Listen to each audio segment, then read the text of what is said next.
am so happy to be here. And I think, Claire, there's part in my remarks that wasn't even in here because you said about the confidence and getting yourself in the money mindset starts with getting yourself in your personal money mindset, right? And I'm going to be talking about just the art of storytelling and putting together kind of a perfect pitch. But one of the things that people always ask me is like, they're like, how did you get into this, venture capital world and all of these kind of things? And when money scares me, I'm not the money person in my business. I'm the creative. And I think that's one of the things that sometimes holds you back. And one of the things that when people are asking me now about like, how do I even start to get myself in that mindset? I happen to be, I don't know, Instagram follows you around. This one woman came up on my Instagram feed. I don't know if you've gotten her before. Vivian Tu, she's your rich BFF in the Wall Street Girlie. Well, she wrote a book, and I listened to her podcast, and she has a podcast called Net Worth and Chill, which I would recommend. She featured one of our fund, we invest in female founders, gender diverse teams, and then we're also limited partners in other people's funds that are predominantly led by women. And she has a great interview with Alexa Von Tobel, who we are invested in her fund, Inspired Capital. But before that, she'd run LearnVest. She'd founded and grew LearnVest.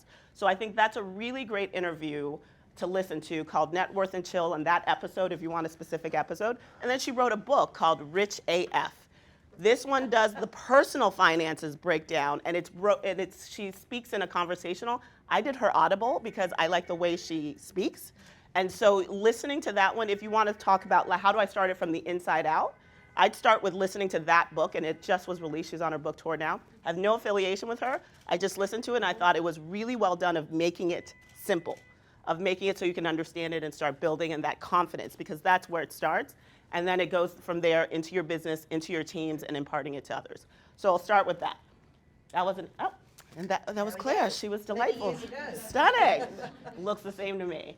And this is me, and we're going into my presentation. How many of you were here last year? Because this is going to be a refresher from some of you last year. So there's a few. If there's time, we might get some volunteers to come up and give a pitch here. So I said a little bit, Gingerbread Capital, some of our companies that we've invested in that you may have heard of, know of, Zola. If you've been to a wedding, you've probably bought something off the Zola registry. If you love mac and cheese, this is a food crowd, Goodles, gooder mac and cheese. That's one of the ones in our portfolio. And if you wear glasses and want to coordinate them with your outfits, Pair Eyewear is definitely one that I would have you check out. So some of these, we have a whole range, high growth venture capital style companies are what we back. And I'm actually going to end my presentation featuring a commercial that one of our companies, Catch and Release, did to tie in this whole thing about how to tell a compelling story, because that's what this is about. A little bit about me. If you were here last year, you know that I rang in the new year in Nigeria. I was at a wedding, and it was one of my first like super glam, and it was a piece of fabric. I'll give a little backstory of that, but that's what I was looking like at the beginning of the year. And last week, this was me just last week. I was in San Francisco. I'm a member of an organization called Allraise. And Allraise was started by a group of women venture capitalists that wanted to get more women into partner seats. And so there was a kickoff meeting in San Francisco last week to brainstorm, what are our goals for 24? What do we want to accomplish? So the whole thing around power, community, all of that is, some of the things that I love to be and why I love to be here in a room like this. So spirit animal, tiger.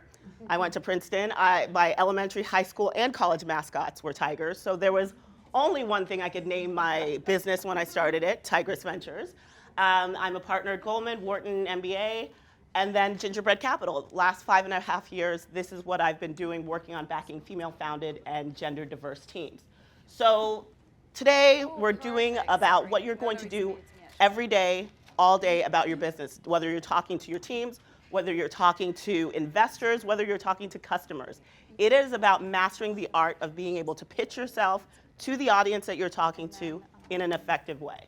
And so we're going to talk about your pitch and your presentations, some of the fundamental elements of how you get that done.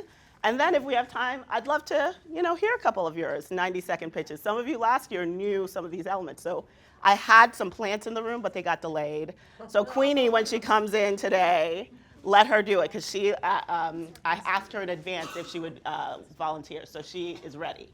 So Elements of a perfect pitch. We went around in the room. First of all, the Detroit people, congratulations on the Lions. I mean, this is a big deal. 30 plus years you guys are in the playoffs. I'd love to understand everybody in the room. Some of you have started things, some of you are thinking about starting things, some of you are well on your way. It's always great to understand like who's bootstrapping, who here is bootstrapping their business. You haven't really taken any money, you're doing it, put it on your back. That's how a lot of people start. Who's raised some money but like less than 100,000? You're just kind of in the early days of it. Who's raised between like 100 and 500? Okay, we've got a few here. And 500 to $1 million? Got a couple here. And then who's raised more than $1 million? All right, so you've got, what I love about this room is that there's the spectrum, right? And what I want you to take away from here is like there's people here that have gone through the different phases. Leverage this time to speak to them and learn about how they went about the different phases, who they were talking to, who they networked with, because you can learn a lot from the women around you to help you think through this. So yeah, back to last year. So if you're here last year, you heard that piece of fabric, by the vision of that bride in the middle, led to all these women coming out with individual outfits. None of them were identical in a whole industry that is done by individual women coming together and making a whole Nigerian wedding industry that is like, it's crazy. It's really crazy how like that can turn into a multi-million-dollar industry, and there's no two that are alike. So that whole journey of how does a piece of fabric go into one outfit and turn into a whole community, it's a lot about what happens in the story, in how a story gets told, and how then that translates into business, and that translates into money. So I came from that last year, and I was like, okay, I'm inspired. What do I want to do in this 2023? And I'd been going to a lot of rooms where I sat in rooms where I was with investors. I sat in a room where I was entrepreneurs listening to a lot of pitches. And I sat in rooms with operators who were running big businesses. But I felt like it was always siloed. And I thought to myself, like, 23 we knew was going to be a tough year. And I think, the first half of this year is also going to be tough. And I was like, how do I help the companies that we have invested in really like unlock doors for them?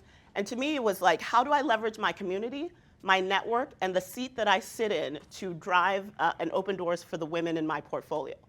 So what I did and what I decided to do was like, wouldn't it be great if I could get powerful women in a room and bring together and say, if you would like to be in a room, who would you like to be around? And I decided, let me do it around one theme. And I did it around the care economy. We have a lot of portfolio companies in the care economy, and I asked some of our founders, who would you love to be in the room with? Of course, they said the money people. Then they said, we'd love to be in with policymakers. And then they said, oh, we'd also love to be with people that are a few steps ahead of us that have grown businesses into big entities. So I took that away, and I was like, well, how do I pull that together? And so what that ended up being was I got together Melinda Gates, Linnea Roberts, who is the founder of Gingerbread Capital, and the first partner of California, Jennifer Seibel Newsom. And it was like, I don't know, like, obviously I know Linnea. I don't know Melinda Gates that well. I definitely don't know the first partner of California. But what I did know is, who do I know that's in their ecosystem? So Erin, who is basically kind of like the me to Melinda Gates, is a friend of mine, and I called her, and this is one of the things I say to you, tell people what you want to do. And I said to her, I've been thinking about, it would be great to bring together some of our portfolio companies together with some of the different stakeholders in the ecosystem. And she said, that's something Melinda is really passionate about and would love to do too. And I said, great, wouldn't it be great to put them in the room together with Linnea? And both of them, getting Linnea's schedule is very complicated. You would think, you guess Melinda Gates' schedule, even more complicated. It took me a year to do this. So don't be discouraged if it doesn't happen overnight. But I said, okay, let's get a date. And in August, she tells us she has like a lunch hour slot on October 12th, at the end of August when people are on vacation. And Linnea goes, everybody's at summer. This is never gonna happen.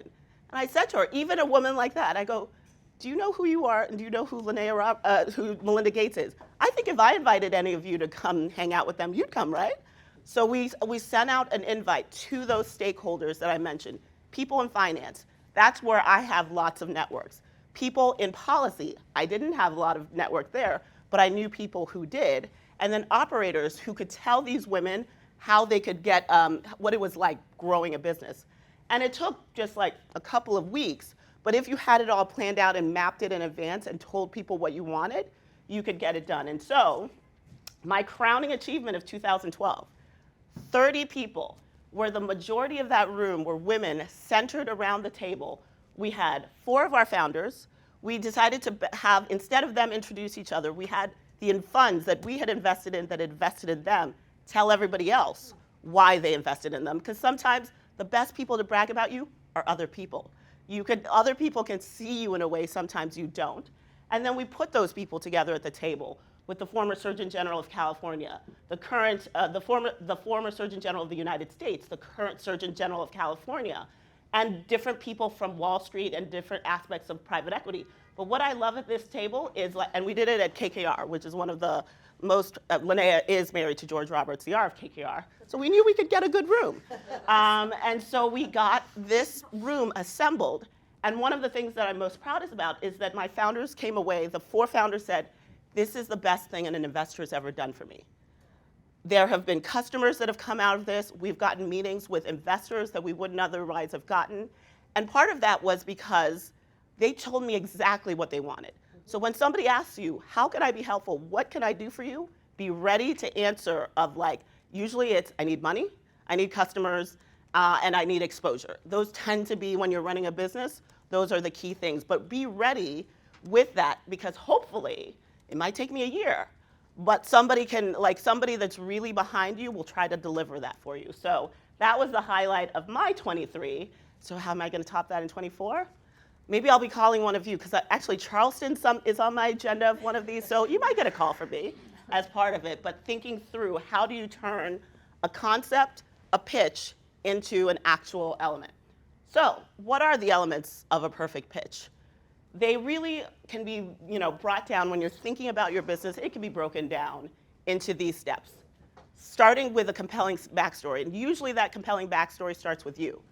Why did you give up everything to bet on yourself? What is it that you are doing that is making this restaurant, this food concept, this beverage concept different than what you're already seeing in the market? A differentiated business model. This is where what I love about today, what this is going to do for you in the next couple of days, thinking about how do you make this make sense so you're not losing money, so you're setting yourself up for success, and thinking about it in a way, you can break it down so it's not that scary, but thinking about it, you really do want your, the revenues to exceed your costs. That's just, money in, money out. It makes it really that easy to break it down and thinking about it. The competitive landscape, you all know this.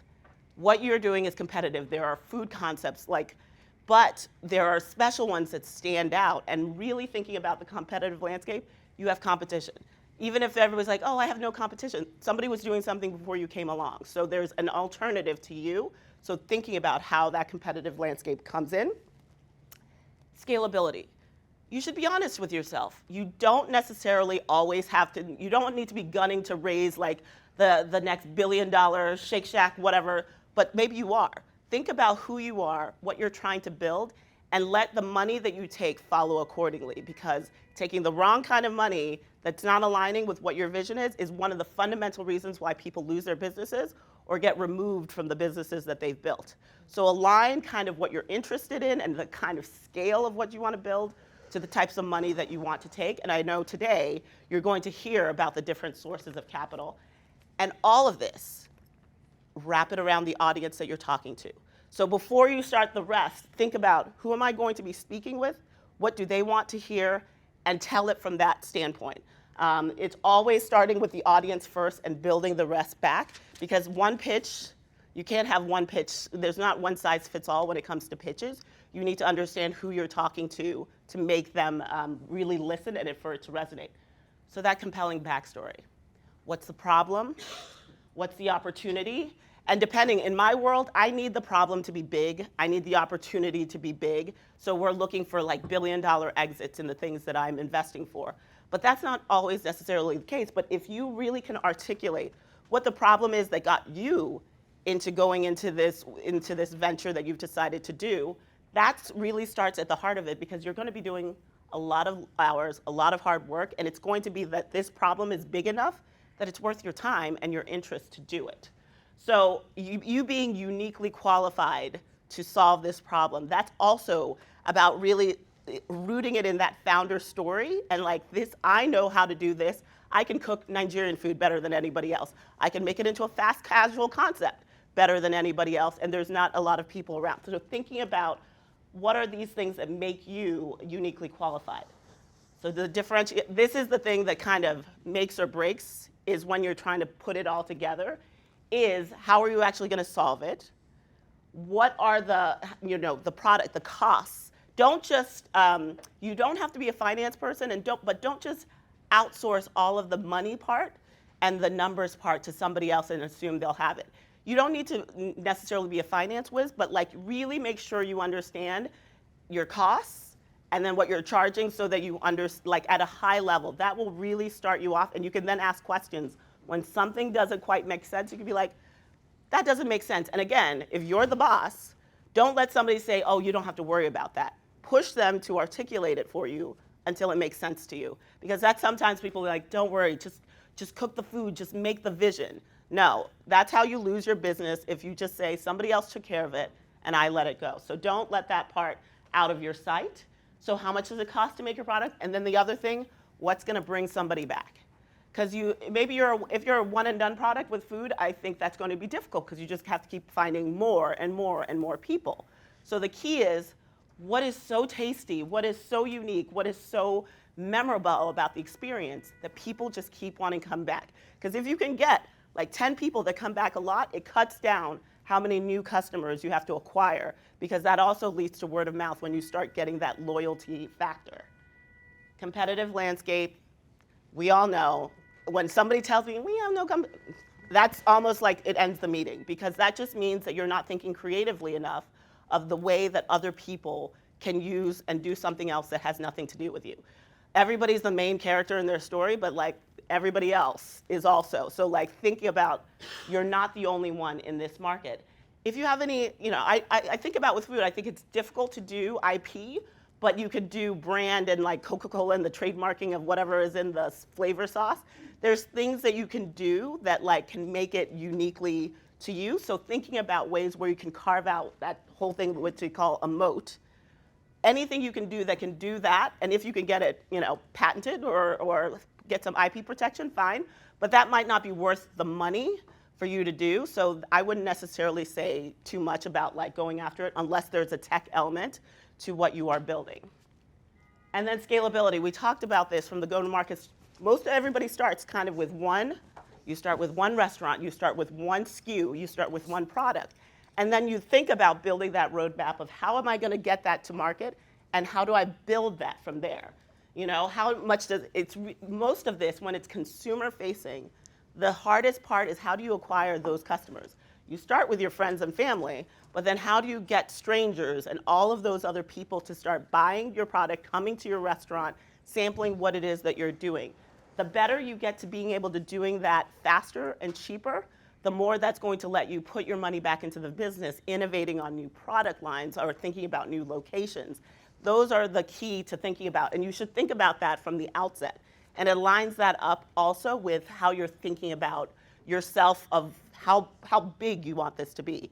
And again, it's okay if you're like, I want one, maybe I want 2 locations, and I want them to be the best in my city, my town.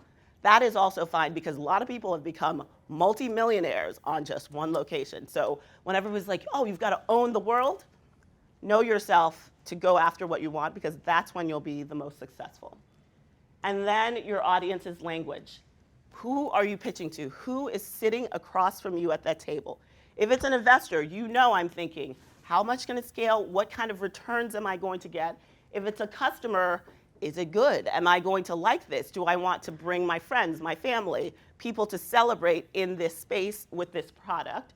And when you're thinking about that, you really need to know what resonates for you. Like, I tend to say, like, there's always something, if you do an extra, like, surface layer Google, or, if they've spoken on some podcast, chances are they've shared something that you can use to connect. All you need is this point of connection that will make you memorable so that you get a second meeting. You don't need to close, nobody, like, very rarely does somebody ever, and I'm not gonna do that for sure, write you a check in one meeting. So it's really about building that relationship. So somebody says, I want another conversation with you. And then, so I said I was going to close it with a case study from one of our portfolio companies. So Catch and Release is a platform, it's a tech platform, and she's a former advertising, worked at agency world, and she realized shooting commercials, really expensive. It's like thinking about all of those, like going out on crazy shoots and all of the budgets that they do. But in this era where everybody has a phone with high definition, a whole lot of people are shooting really beautiful things just on their phones and putting it out in the world on social media. So she built a platform where brands, individuals like you, all the way up to like the Facebooks, the Telefloras of the world, can go and search. They have a concept in mind, and they can go and find real user-generated videos that then they will use to make a commercial out of it at a fraction of the cost of a traditional old-school shoot with actors and all of that. And so this one is just, it's 65 seconds. So I give people 90 seconds, but this commercial, and of course you're doing video and overlay, is how you can tell a compelling story to a demographic in 65 seconds. So you tell me, and they're not pitching to raise money, so the customer basically, so you gotta switch screens. Hang on a second. Or do you want to pause? Yeah. It wasn't coming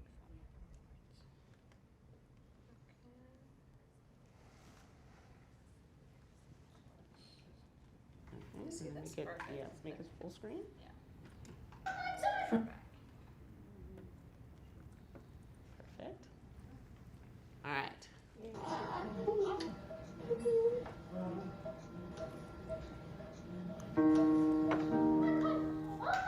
From their first steps to the last time you picked them up, from stop, I'm not a baby anymore, to their last night at home,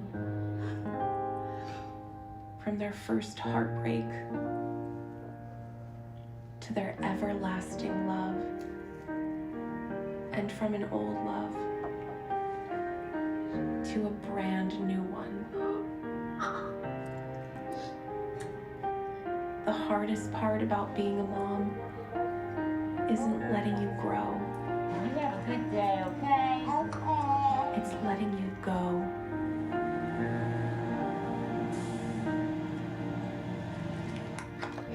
This Mother's Day, let her know you never left.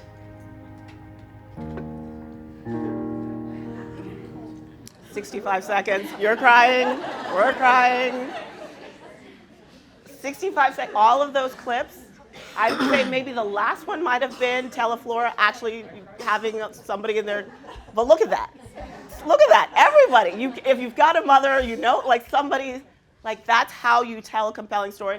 That ad, 7.2 million views.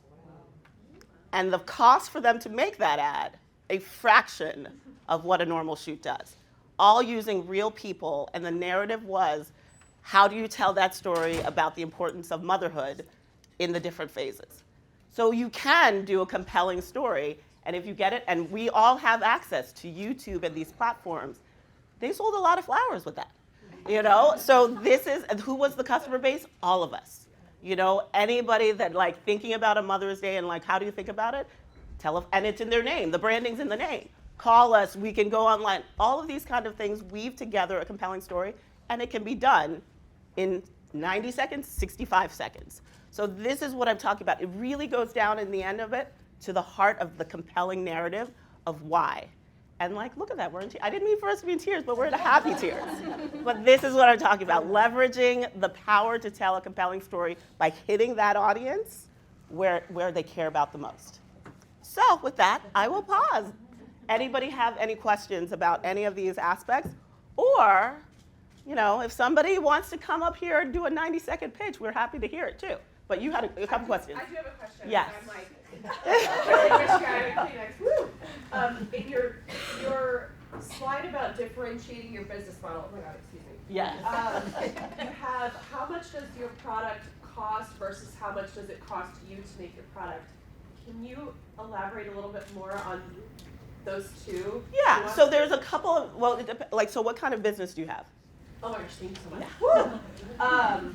we're a restaurant group, so we have 2 restaurants and a brewery. Yeah. So your costs, like all of the different elements of the individual things that are coming into the ingredients, and all of those are the costs, and then you add in your labor costs on Right. top of that. Right. So you've got the like little ingredients, the like little unit costs, and then you've got the services costs on top of that, adds together to make your overall cost. So you need to break down. So sometimes you can like, this is the sacrifice, because this is a beard audience, so you guys are elevated ingredients. You're not giving us the cheap stuff, you're giving us the good stuff. So sometimes, and what you'll see in other industries, and you'll have the same dilemma is, do I use that farm to table thing, or do I step it up and go, slightly more mass produced? Do I lose something? So those are the elements of your cost. And then your labor. One of the things in this country is sometimes you make it made in America, or sometimes you're doing it abroad. So it's overlaying those actually fundamental costs of the individual products to then the labor costs that bring that all together to then think about then how do you mark it up from there to think about the prices from there. So you need to think about individual costs, people costs, to tie together your overall costs. The first one is essentially food costs. The second one is the product is the experience. So rent, utilities, All of the, yes, maintenance, exactly, labor, all that. Okay. exactly. So Thank you so much. really break, and that's why I think one of the things, like, if you really just break down everything in your business of like literally when money goes out of my bank, and you usually see it in your bank account, where is all that money going? And looking across that and being like, am I spending that in the most effective way? Because that's where it really starts the understanding of like, it cost me this much to put all this together. Now I need to charge this to make this be worthy of me doing this and make a living from it. And do people on the other side, do people want it enough to pay that price for it? So that's kind of the spectrum. And then so you can start tweaking things on the name. So like, where could I save a little, or just raise the price? And people love it that much. They will, if people value something that much, they don't want you to sacrifice on your costs. They will pay up on the other side. So that's usually premium stuff that people are like, no, don't mess it up. I'm willing to pay for it. I will follow you to that next price point. You mentioned when you are when you're considering adding someone to your portfolio, that you look at what the exit looks like. Can you talk a little bit more about that? Yeah, so if you're building like a venture-backed business, so this is something where, the total addressable market is in the billions, and the potential, like, if I got like 5% of the market, this is the story I ever said, if I get 5% of the market, I will be worth, $2 billion. And then my job is to look at that and say, well, will you really be worth it? Are you differentiated enough to do that? And then who might buy? Like, what are the exit options for you? Because usually most exit, everybody thinks IPO, and everybody like has watched Social Network and all that, and Zuckerberg, and thinks that's the most exits are to acquisitions. Most exits don't end up on a headline. Somebody else that's slightly bigger, or even a merger of equals, tends to take people out. Or, on venture side, most businesses fail. So it's really, everybody talks about the success stories, but like most businesses fail because the risk reward is so binary. But so I'm looking at like, so you say you're going to IPO, but like, probably not. But like, who are the people that are in the landscape that are having a hole in their product suite that would acquire you? And so I'm looking for like, a 5 to 10x exit. Do I think that that's like reasonable? And how much money have you raised before to see if that's actually going to be possible? Or are you guys so diluted, and have you turned that into profitable? In this moment, right now, people are looking for profitable companies. So the closer you can run your businesses to profitability, the more attractive and the more opportunities you have for capital in other places. We have time for one more question, and you've had your hand up. Yeah, so talking about like your pitch and talking about knowing your audience and stuff like that, I've pitched a couple times. I'm not comfortable with my pitch. Do you think it's beneficial to have like 30 seconds, 60 seconds, 90 seconds? Like I've done different ones Yep. for different times.